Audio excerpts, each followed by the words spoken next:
सध्या सोशल मीडियावर एका धाडशी मुलीचा व्हिडिओ जोरदार व्हायरल होतोय। या व्हिडिओत ती मुलगी अत्यंत धाडसानं एक विषारी नाग पकडताना दिसते। आश्चर्याची गोष्ट म्हणजे ती सापाला अगदी जणू काही बकरीचं पिल्लू असल्यासारखं अगदी सहजपणे पकडते आणि साप पकडताना तिचा व्हिडिओ सध्या चर्चेचा विषय ठरतोय। घराच्या बांधकामाच्या वेळी लोकांना एक विषारी नाग दिसला आणि पाहता पाहता परिसरात घबराट पसरली।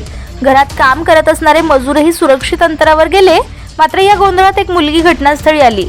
सुरुवातीला वाटलं की ही मुलगी साप पाहून घाबरेल, पण तसं काही नव्हतं। तिनं धाडसानं सरळ नागाच्या जवळ जाऊन एका झटक्यात त्या नागाला ताब्यात घेतलं। सध्या सोशल मीडियावरती हा व्हिडिओ चांगलाच व्हायरल होत असून अनेकांनी या व्हिडिओवर प्रतिक्रियांचा पाऊस पडलाय।